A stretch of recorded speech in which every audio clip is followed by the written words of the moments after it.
Alright, so today on Crypto Scam Watch we're looking at pre-generated seeds or pre-generated private keys. And this is something that is really tricky in that during crypto bull run, Ledger and Trezor and all that sort of stuff might end up with pre-orders that are spanning for months on their website.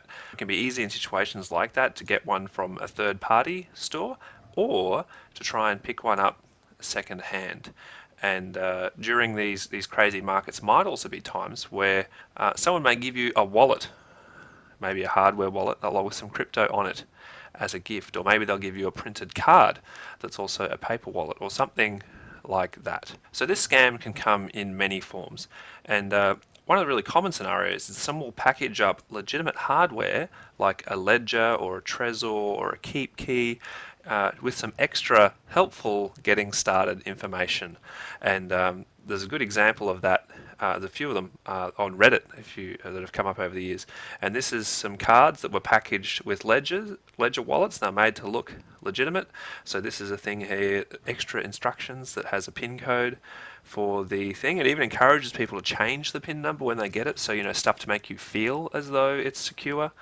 And they come with a 24-word seed with like a scratch-off kind of cover on it, and say, oh yes, this is confidential, store it in a safe place. And this was another example of the same exact thing. So someone's laminated their little my recovery phrase and the PIN code, thrown it in the box with everything else that is legitimate, and sent it to you. The other thing that can happen is some companies offer ready-made paper wallets, and I just had a look on eBay just because why not, and I found this thing here. So Bitcoin greeting card with free Bitcoin included. Fantastic. So and look, one sold. So I'm not making a particular claim about what this particular eBay seller may or may not be doing, but just to be fair, noticing they've got a feedback score of 0 on eBay, and they're almost, I would consider, encouraging people to add funds of their own onto the wallet with the private key that they have printed onto there. That for me would be setting off huge alarm bells right there. Maybe you buy a second-hand wallet because you can't find them new, or maybe someone gives you some crypto and gives it to you on a wallet or something like that with an existing PIN and existing seed. So how to stay safe? So probably the easiest way to stay safe is to stick with buying your hardware wallets direct from the manufacturers. So if you're buying a ledger, just buy it directly from Ledger. They have an online store. They tend to ship for free around the world. You might have to wait a little bit longer if there is a big demand, but it's the simplest thing you can do to avoid these kinds of scam. And that's true for both Ledger and for Trezor. And I'll put links for that in the description. Understand that your crypto isn't actually stored on your hardware wallet if you have, say, a Ledger or a Trezor. Your wallet is not a storage device like a USB stick, but rather your crypto is stored in a blockchain and it is accessed using the cryptographic information, so secret information that is stored on your hardware wallet. And this information is derived from the recovery seed. So that's the 24-word phrase. And what that means, and this is really important to understand, whoever has access to your 24-word seed, your recovery phrase, controls your crypto. Okay, and you can have the same recovery phrase stored on multiple devices at the same time, which means that multiple people can access the funds. So whoever has access to your recovery phrase controls your crypto. That's why you are the one who should generate your recovery seed, your recovery phrase.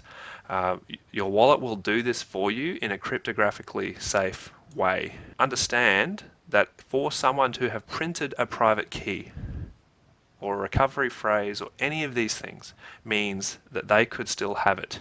They could have kept a copy for themselves, and you have no way of knowing.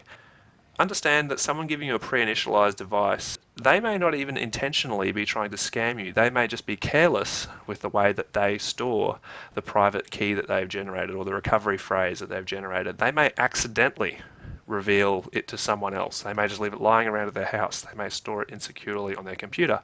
All of these things can happen. Understand that if you buy crypto, someone isn't just going to give it to you on a physical piece of paper or on a physical hardware wallet or on a USB stick or anything like that. So if you buy crypto, you will be creating a wallet of your own. That's a piece of software or maybe a hardware wallet, and it will be sent to you electronically, just like someone sends you an email. If you do get given a paper wallet, you need to sweep the funds off it immediately and throw it away. Don't go adding anything more to it. And wallets, software wallets like Coinomi, can do this really quickly and easily. They can scan the little QR code and transfer the funds into an address that is safe, that is controlled by that wallet. And I'd also say before loading a hardware wallet with your own funds, do a full reset of the device. Create a new seed, a new PIN, and the really good thing about hardware wallets like a Ledger and a Trezor is that the wallet software will validate the authenticity of the device. The other thing is that stick with documentation from the official vendor. So that is Ledger, that is Trezor. Don't trust the physical printed instructions that come with it. What can you do if you find this kind of scam? If you buy a device that comes with a pre-generated seed, particularly if it comes with paperwork that's been made to look official, like the stuff that I had earlier, so in these examples here, if it comes with this kind of paperwork, you need to contact law enforcement in your country. You need to contact the police because this person is obviously trying to do the wrong thing. Do the community a favor and post about it on Reddit, on Facebook, on other social media, and help the community to understand and see, what these kind of scams look like. Thanks for watching. I hope that was helpful. Just hit subscribe if you'd like to be kept in the loop about future content I make to help people stay safe in the crypto space and to recover if they get into trouble. Or if there's a question you'd like some more information about or a topic you'd like me to cover in the future, just leave a reply.